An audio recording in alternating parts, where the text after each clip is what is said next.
This conference will now be recorded. Good afternoon, everyone. Today's topic is on intrauterine growth restriction or fetal growth restriction.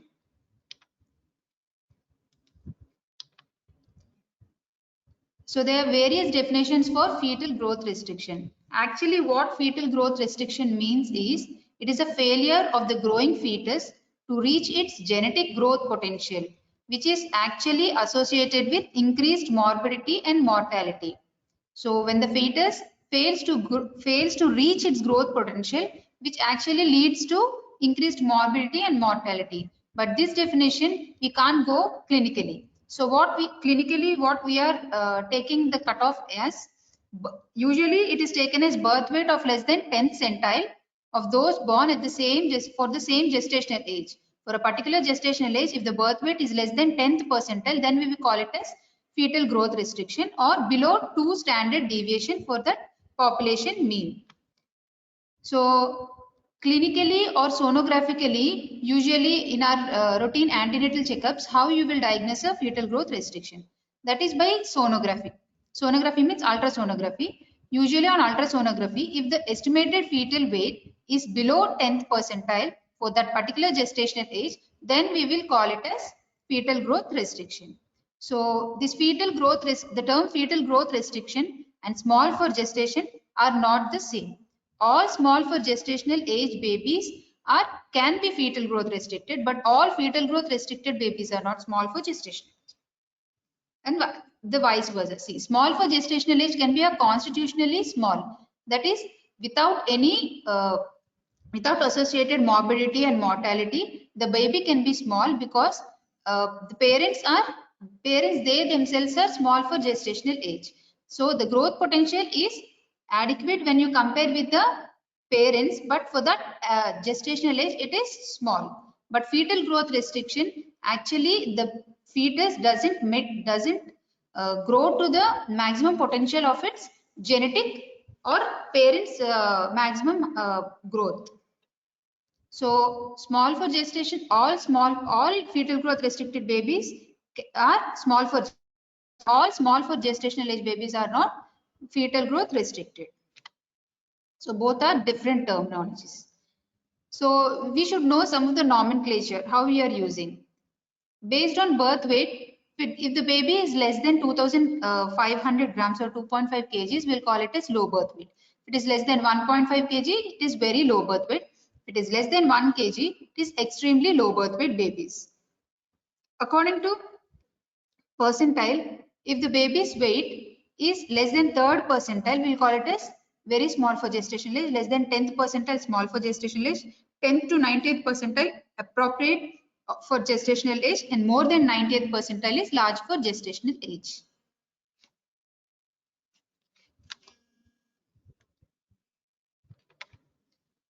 So coming to the normal growth pattern of the fetus. First, during the first 16 weeks or during the first trimester approximately, there is more cellular hyperplasia. That is more number of cells. There is more number of cellular hyperplasia or division of the cells. Later on, from 16 to 13 weeks, both hyperplasia and hypertrophy go hand in hand. And after 32 weeks, it is more of hypertrophy. That is only growth of a single cell compared to division of the cell. So up to 16 weeks, it's more of hyperplasia. Up to 32 weeks, both hyperplasia and hypertrophy. And after 32 weeks, it is only hypertrophy. So coming to fetal weight gain, fetal growth accelerates from about 5 gram per day at 15 weeks of gestation. Usually up to 15 weeks of gestation, fetus grows up to 5 grams per day. But at 20 weeks, it grows up to 15 to 20 grams. And 32 to 34 weeks, 30 to 35 grams per week. After which growth rate usually decreases. So up to 15 weeks per day, it grows up to 5 grams. 20 weeks, but 20 grams. And up to 34 weeks, 35 grams. You can easily remember with the gestational age. And after 34 weeks, usually the growth rate decreases. As I have already said, small for gestational age can be constitutional small or fetal growth restriction. Again, fetal growth restriction can be symmetrical and asymmetrical. So what are the major differences between symmetrical and asymmetrical? Most common fetal growth restriction is what we see clinically or in our OPDs is asymmetrical fetal growth restriction that constitutes up to 70 to 80%. So here in asymmetrical growth restriction, usually the insult will be in the later gestation period. As you can see, the timing is late gestation, but in symmetrical fetal growth restriction, the insult will be early in the gestation. Because the insult is in the early gestation, that is during the cellular hyperplasia, as we have already seen, first 16 weeks, there is global impairment. Global means all the major organs or all the organs of the body are involved, and the main target insult is on hyperplasia. So the fetus usually uniformly it will get restricted. The growth of the fetus uniformly get restricted. But in asymmetrical fetal growth restriction, usually the insult will be in the later gestation, that is at cellular hypertrophy. So more adaptation of the fetus to this environment is due to redistribution of the blood flow. So all the major organs are already formed, and due to this insult, the major organs, the blood supply to the major organs is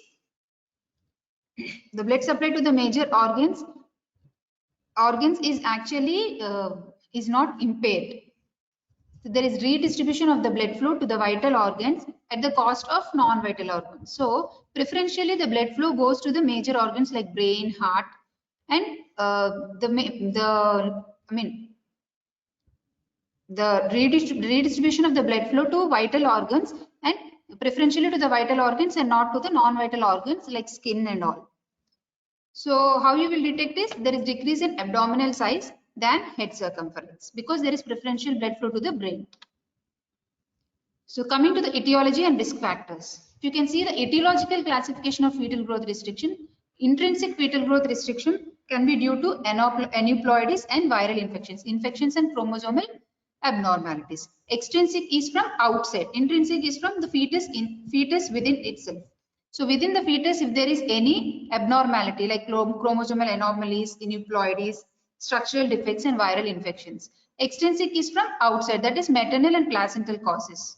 It can be maternal medical and obstetric related complications and placental abnormalities. It can be both. The third one is both intrinsic and extrinsic. And the final one is the idiopathic, where the cause is unknown. So coming to the maternal causes, what are the main maternal causes? The actual maternal risk factors which cannot be changed, that is age. Age is either teenage, both extremes of the age, either teenage pregnancy or age more than 35 years goes with increased incidence of fetal growth restriction. Why? Why teenage pregnancies? Teenage pregnancies usually mothers will enter into pregnancy in a malnourished state and with a poor input or poor nutrition state. If it goes to more than 35 years of age, usually they will have all these medical complications like hypertensive diseases and diabetes diseases, which already have a factor with fetal growth restriction.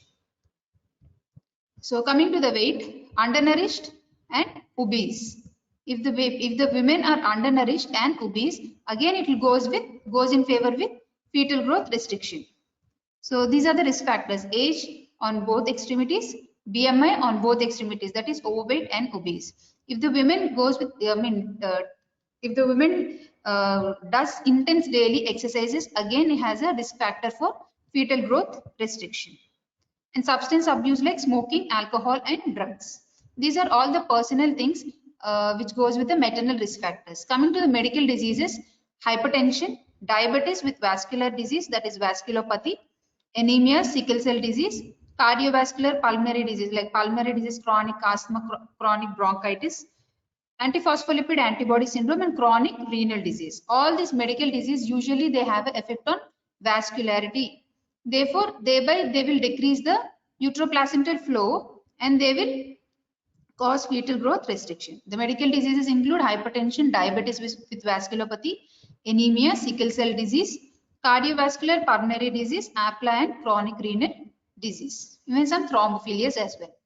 Coming to obstetric related maternal risk factors, if the women have a previous history of small for gestational age, previous history of stillbirth, previous history of preeclampsia, pregnancy intervals of less than 6 months, or more than 60 months, if she had a history of heavy bleeding in the first trimester in the current pregnancy, and preeclampsia, low maternal weight gain.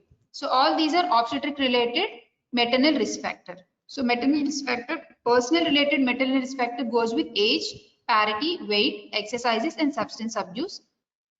Medical disease complicating pregnancies, hypertension, diabetes with vasculopathy, chronic renal disease, thrombotic disease, thrombophilias like APLA, cardiovascular, pulmonary diseases, anemia and sickle cell, obstetric or pregnancy related complications like previous obstetric history, like previous history of small for gestational age, preeclampsia, stillbirth and pregnancy intervals. In the current pregnancy, heavy bleeding in the first trimester and low birth weight, low maternal weight gain. Coming to fetal risk factors constitute up to only 20%. That is like genetic, as we have already seen. Maternal goes with extrinsic causes, fetal goes with intrinsic causes. Genetic trisomies, mutations, deletions, translocations, and aberrant genomic imprinting. And infections, as you all know, the torch infections, malaria, and treponema, HSV, varicella like chickenpox, and metabolic diseases. So all fetal constitutes genetic, infection, and metabolic. Genetic again chromosomal anomalies, mutations, deletions, and translocations. Infections, torch sequences, malaria, viral infections, and metabolic phenylketonuria. Coming to placental. Placental again is an extrinsic cause of fetal growth restriction. The placental causes are chronic placental separation. If the placenta gets separated throughout the gestation in a chronic way, the vascularity or the blood supply to the fetus is compromised, thereby causing fetal growth restriction. The placenta previa, abruptio placenta, circumvallate placenta, placental hemangioma, and infarctions of the placenta. These are the various placental abnormalities, chronic placental separation. If you see in detail, most of the placental causes goes with reduced placental flow, the infarction, hemangiomas, chronic placental separation. All these factors usually cause reduction in the placental intervillous placental flow, thereby reducing the fetal circulation. Cord abnormalities include velamentous insertion, marginal cord insertion, single umbilical artery, vasa previa, and cord knots, true cord knots, and cysts in the cord. So these are the various placental and cord abnormalities which lead to fetal growth restriction. So pathogenesis, usually the pathogenesis is vasculopathy. As we all seen, the maternal risk factors usually go with vasculopathies, and obstetric risk factors like preeclampsia, you can see the pathogenesis is peculiar. So usually the trophoblastic invasion occurs in two phases, the first wave and the second wave. The trophoblastic tissue invades the muscular layer of the maternal arteries. Thereby it converts the maternal arteries from high resistance, low flow to low resistance and high flow vessels. If you can see in this picture, this is the normal spiral arteries of the uterine wall. So after the trophoblastic invasion, see how much the caliber of the vessel got increased. Thereby the flow increases and the resistance decreases. So after trophoblastic invasion, the maternal spiral arteries becomes low resistance flow with a increased caliber. So interactions of between fetal and maternal circulation in the placenta, that is in the intervillous space, usually leads to exchange of oxygen nutrients. This is the normal physiology that happens in the establishment of placental circulation. That is converting of low resistance flow to high resistance flow, thereby increases the fetal uteroplacental circulation for exchange of oxygen and nutrients. So in the absence of this trophoblastic invasion, there will be inadequate placentation and hypoperfusion of the placental site, which leads to fetal growth restriction. When this trophoblastic invasion is at defect, there is inadequate placentation and hypoperfusion of the placental site. The perfusion of the placental site is inadequate, and thereby it causes fetal growth restriction. So how you will predict a fetal growth restricted baby?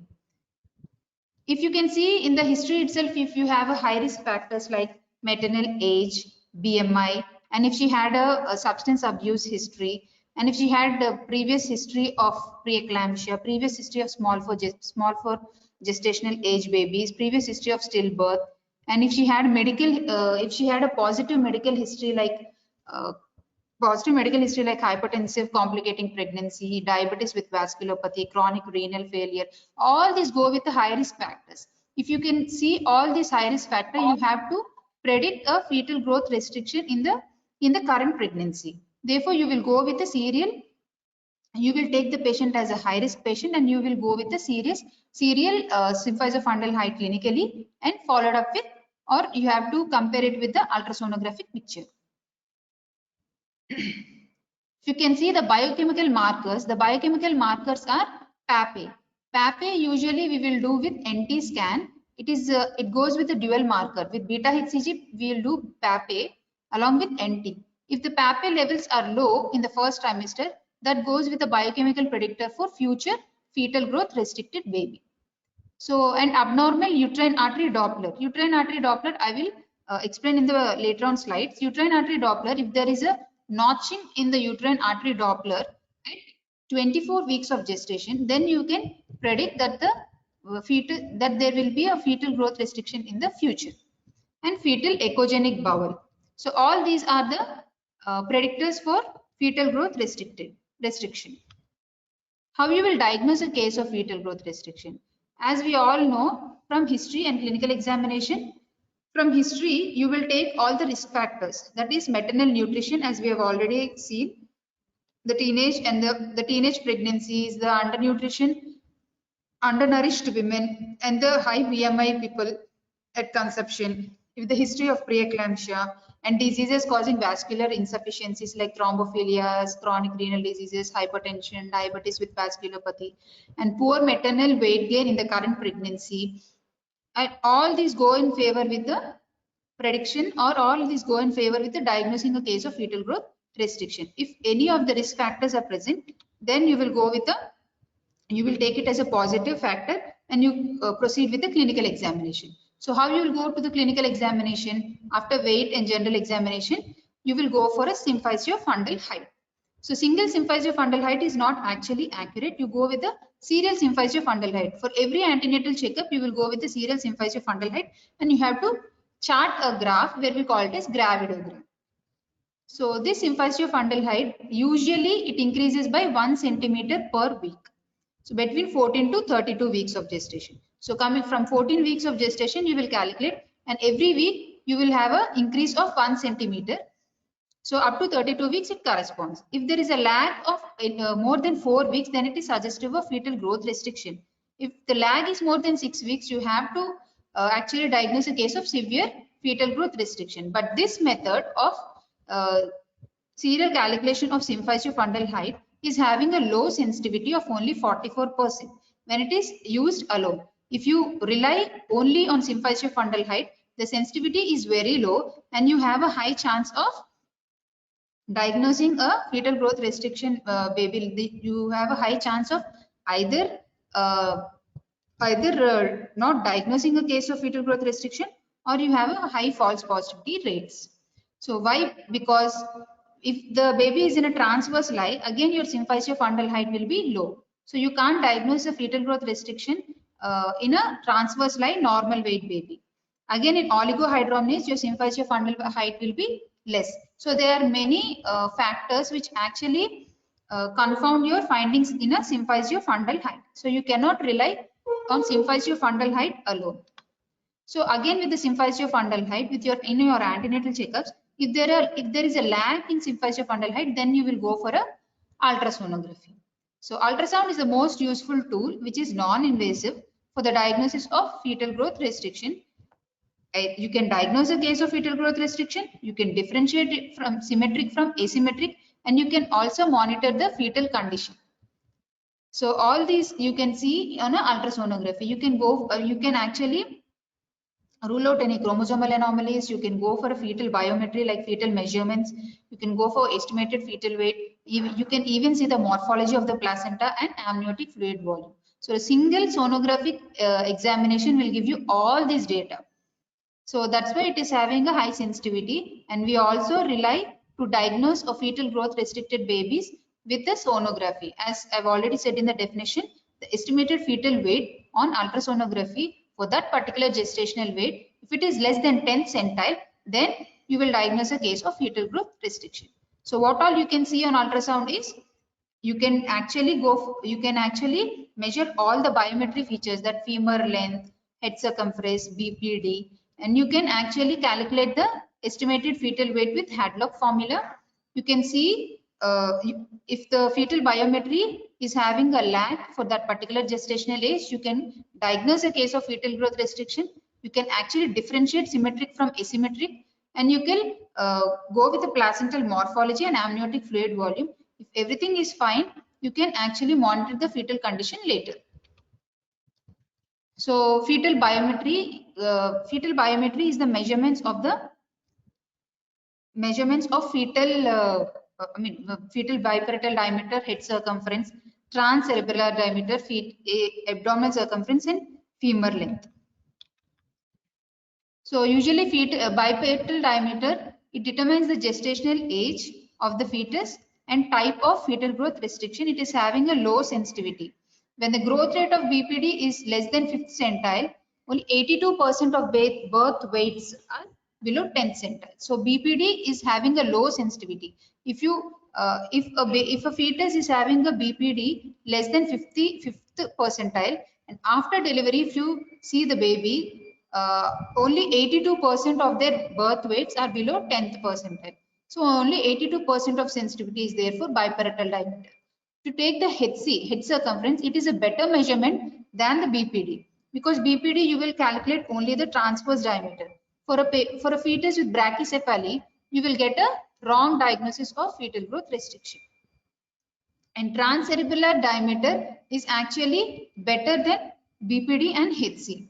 So up to 25 weeks, the measurement of transcerebellar diameter is equal to the gestational age in weeks.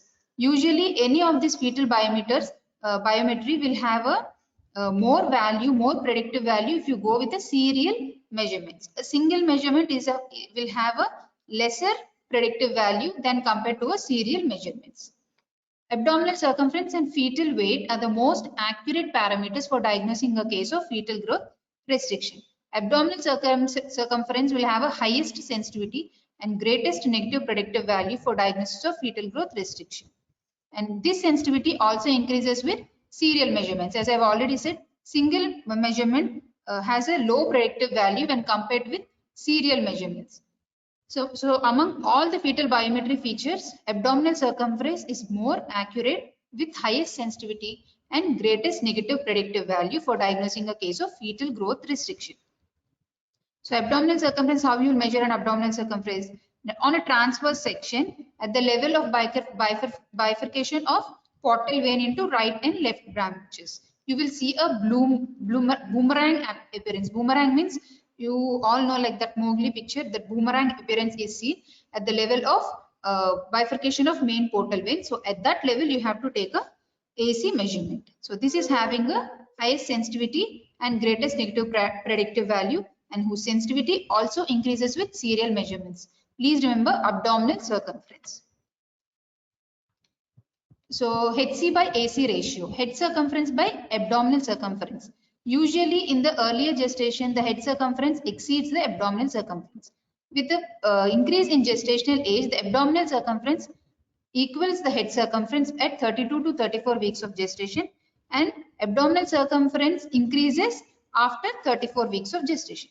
So HC by AC is more than 1 before 32 weeks, and it is equal to 1 at 32 to 34 weeks, and it is less than 1 after 34 weeks. That is, this is normal. For a fetal growth restricted baby, usually the abdominal circumference is low. Therefore, the HC by AC ratio, even after 34 weeks, it will be more than 1. And FL by AC, FL is femur length, AC is abdominal circumference.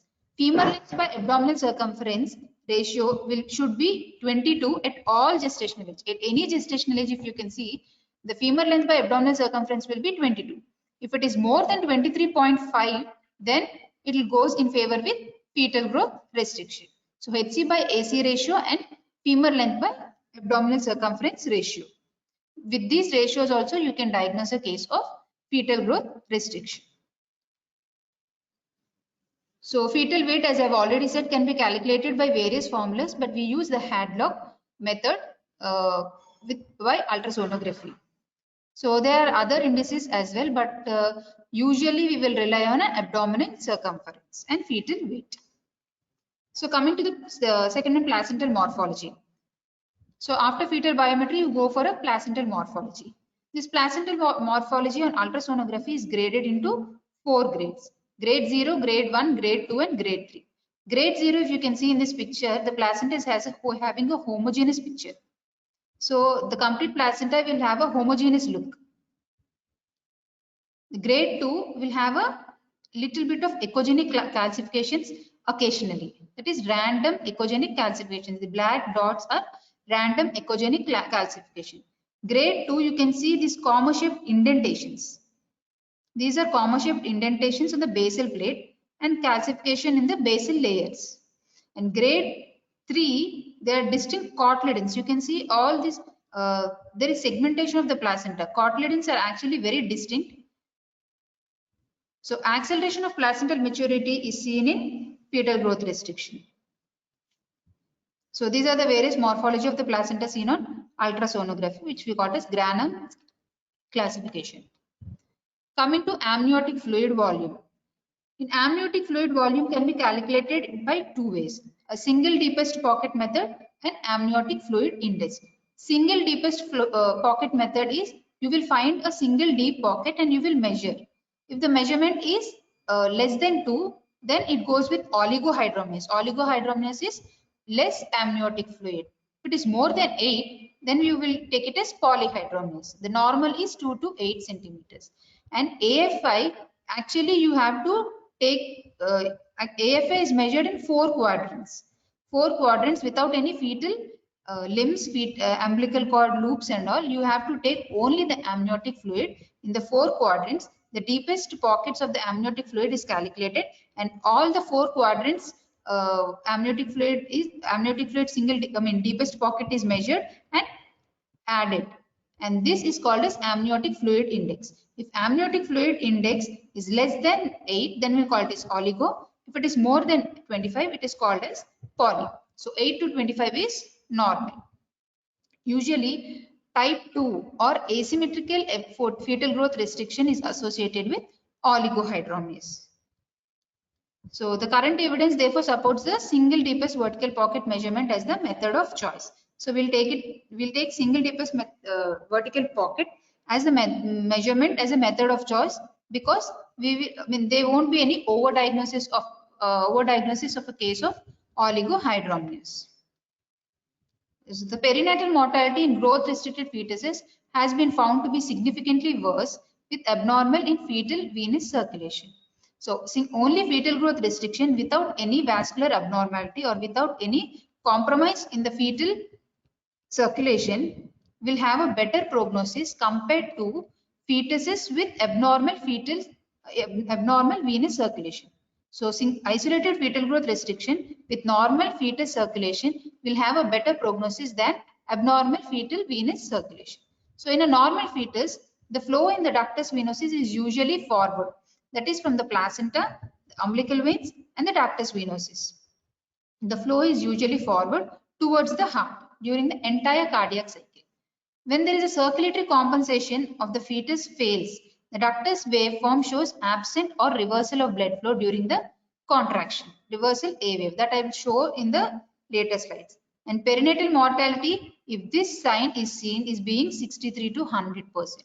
If there is any abnormal fetus venous circulation, the mortality goes as high as 63 to 100%. Therefore, it is recommended that fetus should be delivered even before developing this changes in the ductus venous.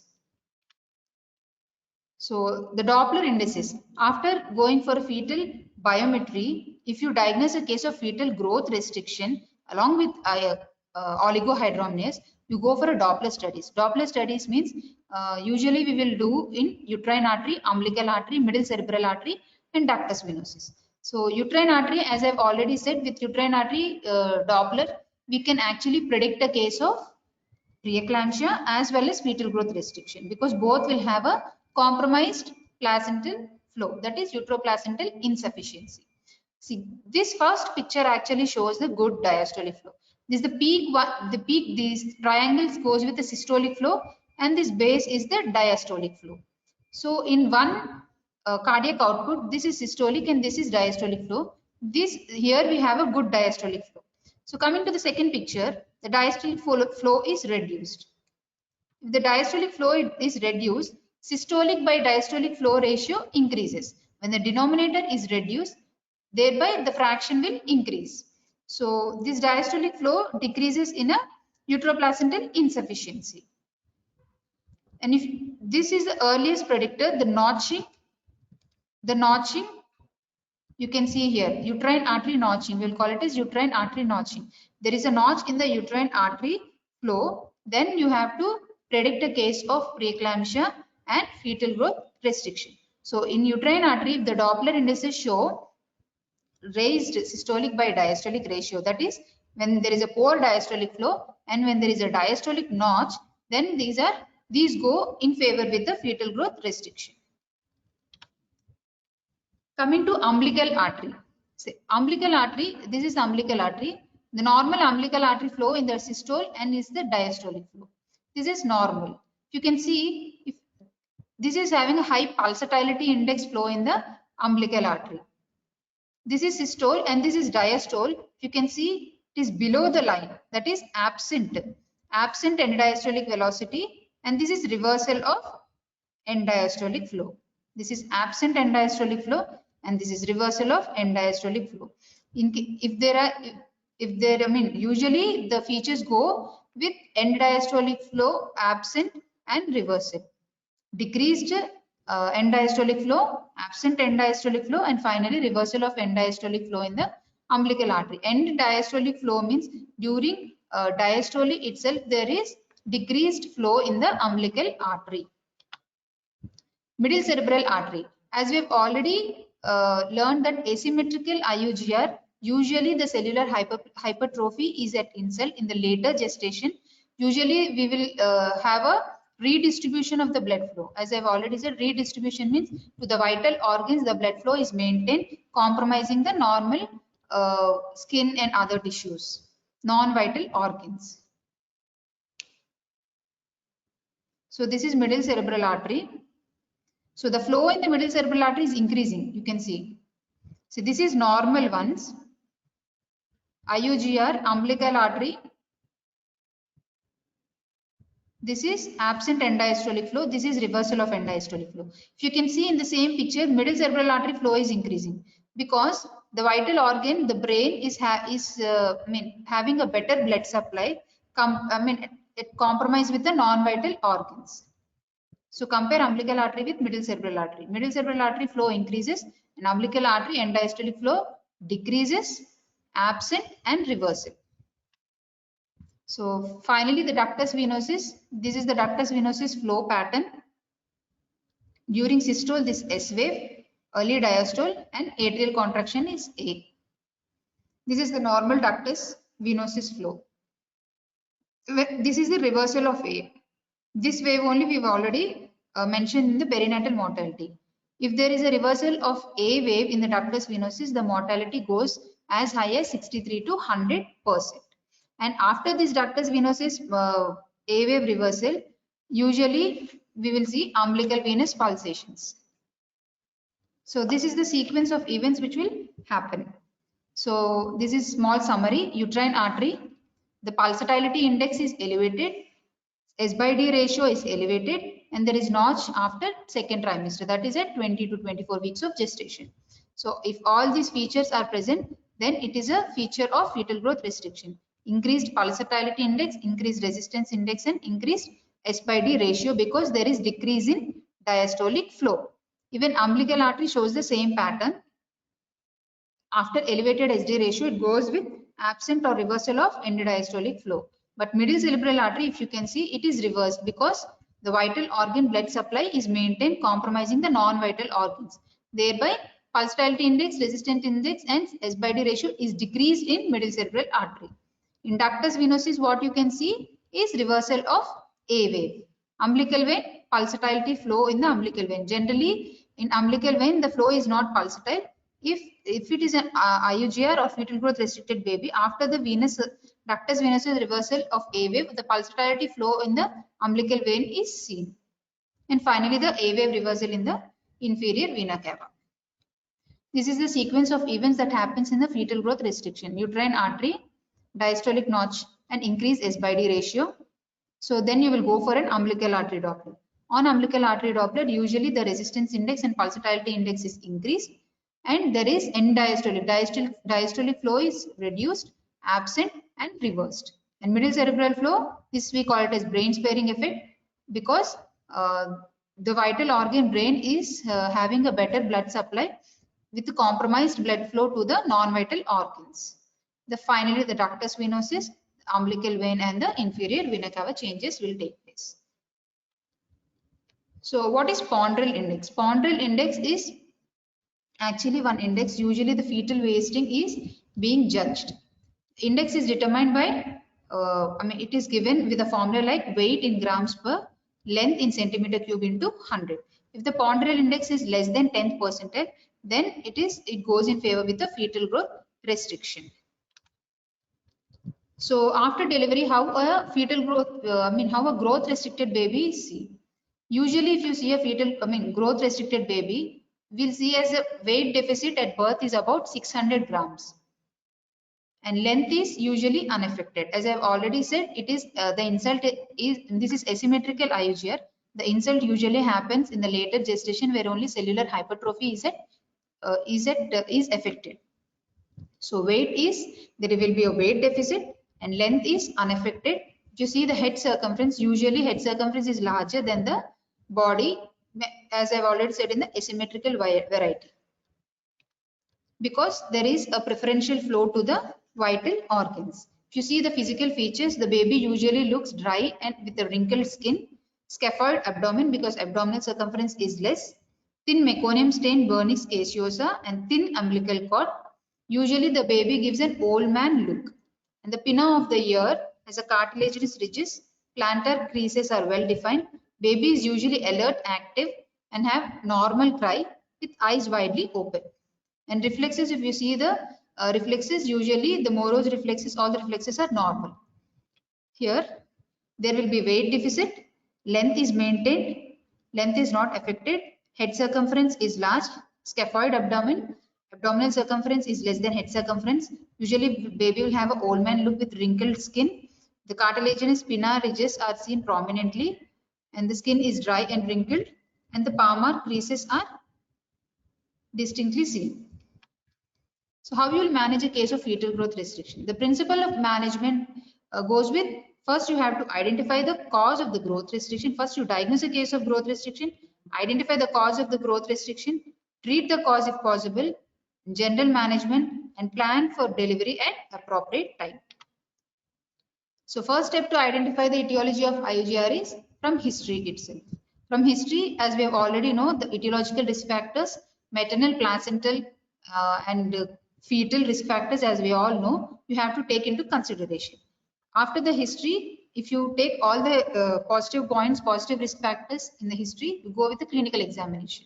On clinical examination, whether mother is underweight, her weight, height, BMI, and blood pressure should be checked to rule out all the BMI related risk factors and hypertensive related risk factors.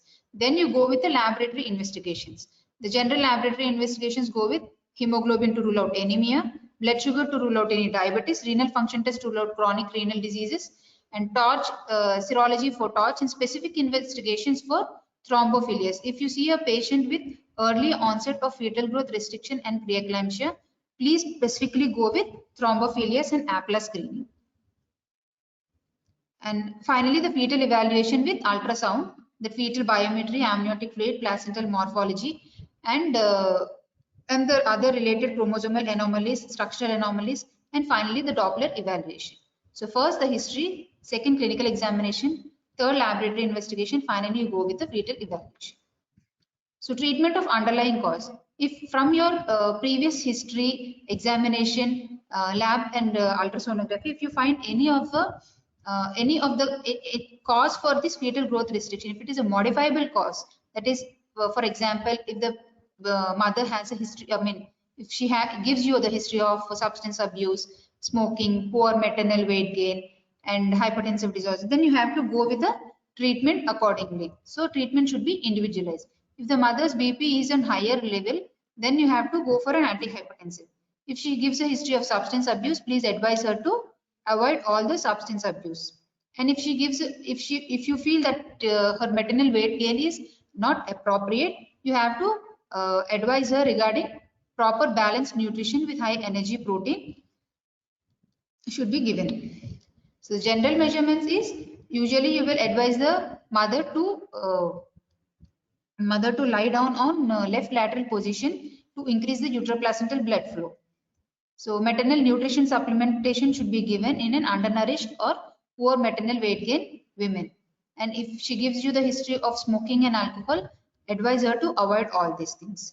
And maternal oxygen usually will give in the, I mean, after admission we will give, but it is having a limited role. Pharmacological therapy, if she gives you the history of any, history of preeclampsia in the previous pregnancy, or eclampsia or hypertensive disorders in the previous pregnancy, then you will start her on low dose aspirin even before 16 weeks of gestation. And maternal protein supplementation, maternal volume expansion, all these actually are under trials. There is no proper proved beneficial treatment methodologies are seen by using this maternal protein supplementation and volume expansion.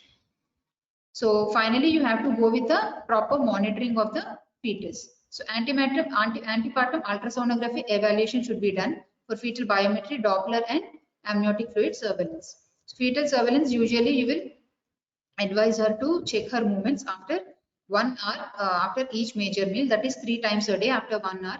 If the movements are more than 3, then it is adequate, or for a period of 12 hours, you will ask her to calculate her, to count her movements. If it is more than 10, then it is adequate.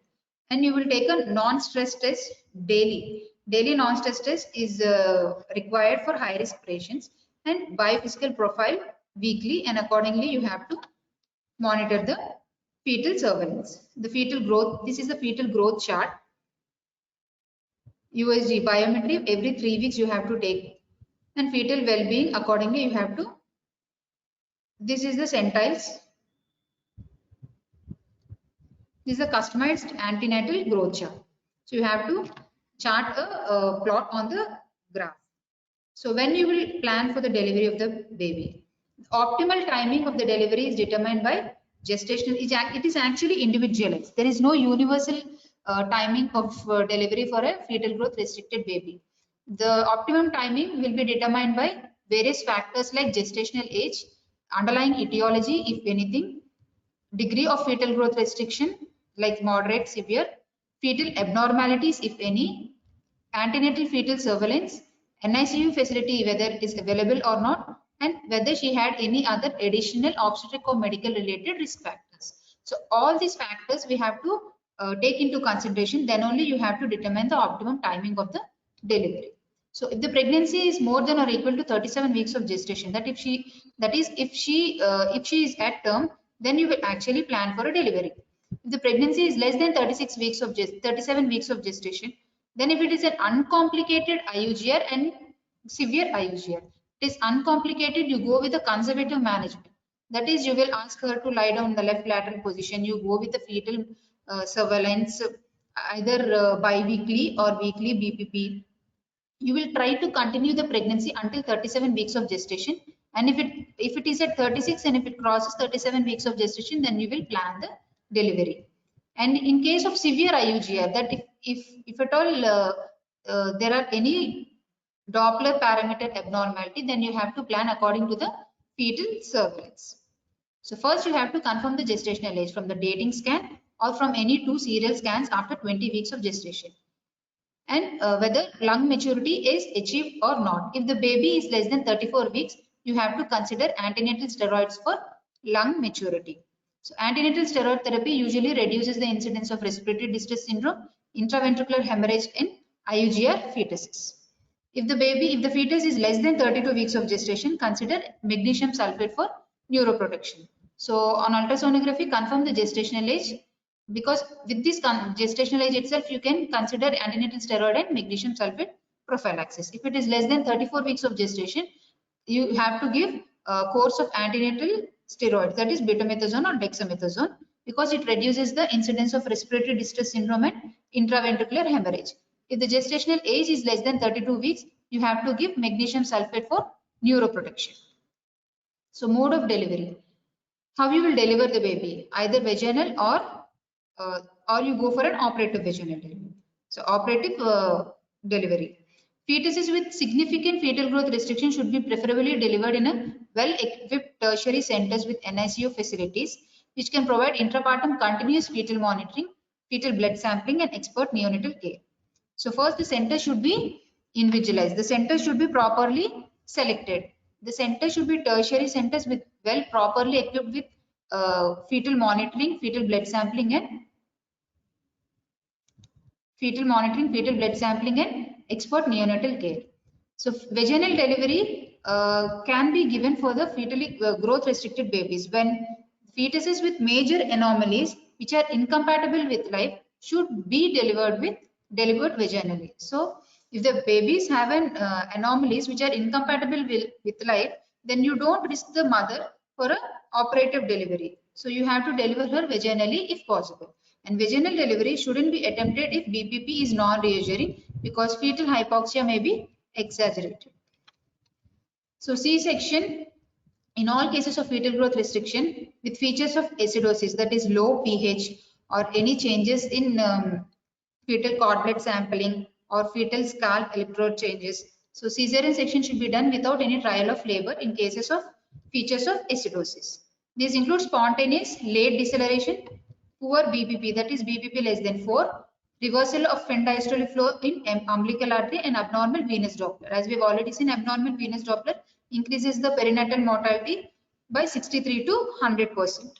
So abnormal venous Doppler, reversal of end diastolic flow, poor biphysical profile, and spontaneous late decelerations. In all these cases, you have to take the patient for an elective cesarean section without any trial of normal vaginal delivery. So this is the flowchart algorithm for the management of intrauterine growth restriction. So first, how you will diagnose a case on symphysis of fundal height. If it is the lag is less than 4 weeks, then then estimated gestation, you have to consider a fetal growth restriction confirmed by ultrasonography, do a Doppler, and management when diagnosis confirmed. If the gestation is more than 37 weeks, then you can consider for delivering the patient. If it is less than 37, if it is not severe, then you go with a conservative management like fetal growth monitoring and fetal count and NST BPP. If it is a severe growth restricted fetus, you go with other risk factors. So what are the complications of fetal growth restriction? The perinatal risks like asphyxia, meconium aspiration, respiratory distress syndrome, neonatal hypoglycemia, hypothermia, hypobilirubinemia, hypocalcemia, hyperviscosity syndrome, encephalopathy, and necrotizing enterocolitis. So all these are complications of fetal growth restriction babies. So during labor or during the process of labor, even cesarean section itself, there is high chances of asphyxia, meconium aspiration, and respiratory distress syndrome. After birth, the neonate will be more prone for hypoglycemia, hypothermia, hypocalcemia, hypomagnesemia. So long-term outcome will be like impairment in cognitive performance and educational underachievement. Usually they will have a coronary heart disease, hypertension, type 2 diabetes mellitus, dyslipidemia, stroke, bronchopulmonary dysplasia, and chronic renal failure. So these are the long-term outcomes. So finally, the conclusion is one of the primary aims of antenatal care is to identify the fetus which show a significant growth lag, since they are at high risk of hypoxic complications in the perinatal period. So you have to diagnose or you have to identify the fetus even in the antenatal period itself who have a significant growth lag, because they are at a high risk for perinatal perinatal asphyxia related complications. So the management options are very limited very limited for a fetal growth restriction, that is close fetal monitoring and termination of pregnancy with balancing the risk of prematurity with that of intrauterine demise. So any doubts?